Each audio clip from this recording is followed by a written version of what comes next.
ലോകത്ത് ഏറ്റവും കൂടുതൽ കാലം സന്തോഷത്തോടെയും ആരോഗ്യത്തോടെയും ജീവിക്കുന്നവർ ജപ്പാൻകാരാണെന്ന് നിങ്ങൾക്കറിയാമോ? പ്രത്യേകിച്ച് അവിടുത്തെ വീട്ടമ്മമാർ.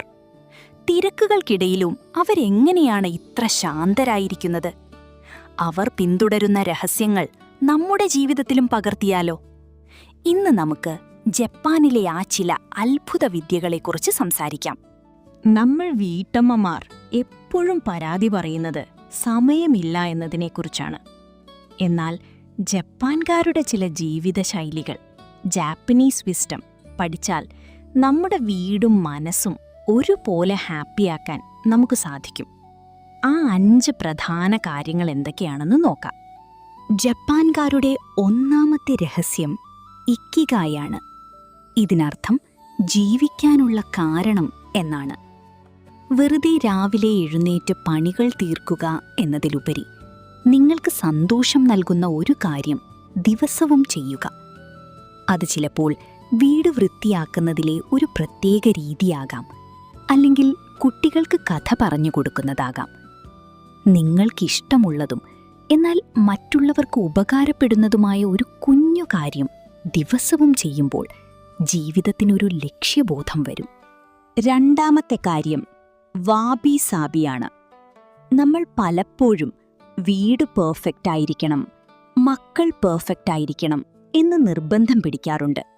ഇതിലാണ് നമ്മുടെ പകുതി സങ്കടവും. എന്നാൽ ജപ്പാൻകാർ വിശ്വസിക്കുന്നത് അപൂർണതയിലാണ് ഭംഗി എന്നാണ്. ഒരു പാത്രം പൊട്ടിയാൽ അവരത് സ്വർണം കൊണ്ട് ഒട്ടിച്ചു വയ്ക്കും.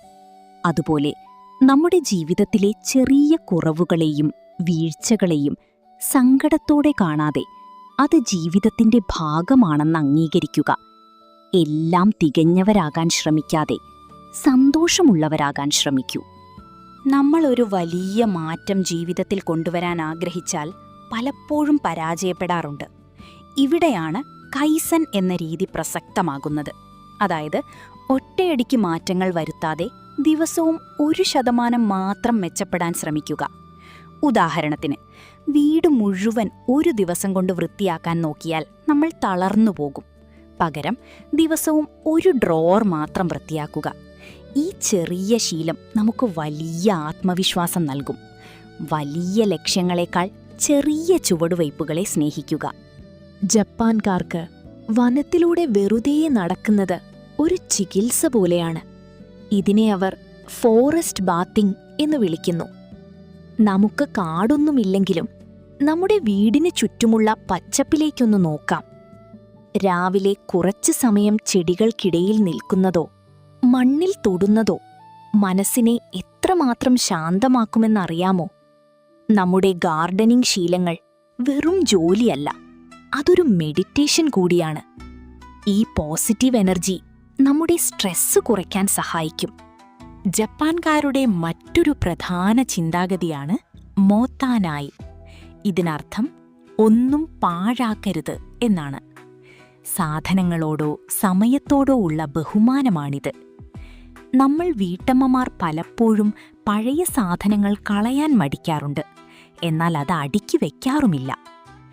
ജപ്പാൻകാർ ഒരു സാധനം ഉപയോഗശൂന്യമായാൽ അത് സങ്കടത്തോടെ കളയുന്നതിന് പകരം അതിനെ നന്ദിയോടെ യാത്രയാക്കും, അല്ലെങ്കിൽ അതിനെ പുനരുപയോഗിക്കും, റീസൈക്കിൾ.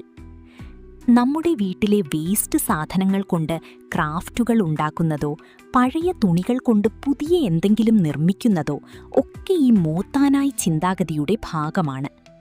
ഒന്നും വെറുതെ കളയാതെ അതിനെ ക്രിയേറ്റീവായി ഉപയോഗിക്കുമ്പോൾ നമുക്ക് ലഭിക്കുന്ന ഒരു സംതൃപ്തിയുണ്ട്. അത് നമ്മുടെ ആത്മവിശ്വാസം വർദ്ധിപ്പിക്കും. നമ്മൾ വീട്ടമ്മമാർ വീട്ടുകാർക്ക് വേണ്ടി ഭക്ഷണമുണ്ടാക്കുമ്പോഴും വീടൊരുക്കുമ്പോഴും അത് വെറുമൊരു ജോലിയായി കാണാറുണ്ട്.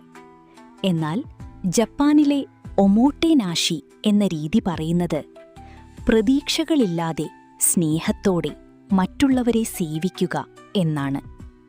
നമ്മൾ ചെയ്യുന്ന പണി ഒരു ബാധ്യതയായി കാണാതെ നമ്മുടെ പ്രിയപ്പെട്ടവർക്കു വേണ്ടി ചെയ്യുന്ന ഒരു കരുതലായി കാണുമ്പോൾ ആ പണിയിലുള്ള മടുപ്പ് മാറും. പക്ഷേ ഇവിടെ ഒരു കാര്യം ശ്രദ്ധിക്കണം. മറ്റുള്ളവരെ സ്നേഹിക്കുന്നതിനൊപ്പം തന്നെ നമ്മൾ നമ്മളെയും സ്നേഹിക്കണം. ഒരു കപ്പ് ചായ ഉണ്ടാക്കുമ്പോൾ അത് അവർക്ക് കൊടുക്കുന്ന അതേ സ്നേഹത്തോടെ നിങ്ങൾക്കും ഒരു കപ്പുണ്ടാക്കി ആസ്വദിച്ചു കുടിക്കുക. അതാണ് യഥാർത്ഥ സന്തോഷം. ജപ്പാനിലെ വീടുകൾ പലതും വളരെ ചെറുതാണ്. പക്ഷേ അവ കാണാൻ നല്ല ഭംഗിയുണ്ടാകും.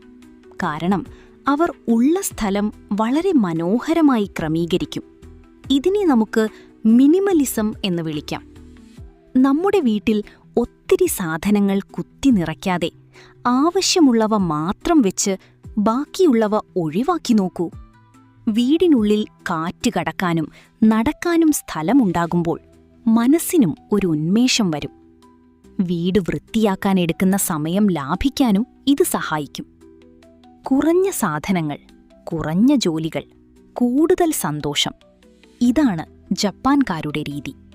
അപ്പോൾ നമ്മൾ ഇന്ന് ഒട്ടനവധി ജാപ്പനീസ് രഹസ്യങ്ങളെക്കുറിച്ച് സംസാരിച്ചു. ഇക്കിഗായ്, വാബിസാബി, കൈസെൻ, മോട്ടാനായി ഇങ്ങനെയുള്ള വലിയ വാക്കുകൾ കണ്ട് പേടിക്കണ്ട. ഇതിന്റെ എല്ലാം സാരം ഒന്നേ ഉള്ളൂ: ജീവിതത്തിലെ ചെറിയ കാര്യങ്ങളിൽ സന്തോഷം കണ്ടെത്തുക. ഇന്നു മുതൽ നിങ്ങൾ ചെയ്യാവുന്ന ഒരു ചെറിയ കാര്യം പറയാം. രാവിലെ എഴുന്നേറ്റാൽ നിങ്ങൾക്ക് സന്തോഷം നൽകുന്ന ഒരു കാര്യം മാത്രം ചിന്തിക്കുക. വീട്ടുജോലികൾക്കിടയിൽ 5 മിനിറ്റ് കണ്ണടച്ച് ശാന്തമായിരിക്കുക. കുറവുകളെ ഓർത്തു വിഷമിക്കാതെ ഉള്ളതിനെ സ്നേഹിക്കുക. ജപ്പാനിലെ ഈ തത്വങ്ങൾ നമ്മുടെ സാധാരണ ജീവിതത്തിലേക്ക് കൊണ്ടുവരാൻ വളരെ എളുപ്പമാണ്. ഇതിന് പണമോ വലിയ സൗകര്യങ്ങളോ വേണ്ട. നമ്മുടെ ചിന്താഗതിയിൽ വരുത്തുന്ന ചെറിയ മാറ്റങ്ങൾ മതി. നമ്മൾ സന്തോഷമായി ഇരിക്കുക എന്നത് നമ്മുടെ അവകാശമാണ്.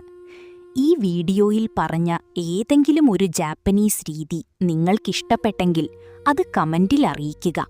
വരും ദിവസങ്ങളിൽ നമുക്കിത് ഓരോന്നായി പരീക്ഷിച്ചു നോക്കാം. വീഡിയോ ഇഷ്ടപ്പെട്ടവർ ലൈക്ക് ചെയ്യാനും സബ്സ്ക്രൈബ് ചെയ്യാനും മറക്കരുത്. സ്നേഹത്തോടെ എല്ലാവർക്കും നല്ലൊരു ദിവസം ആശംസിക്കുന്നു.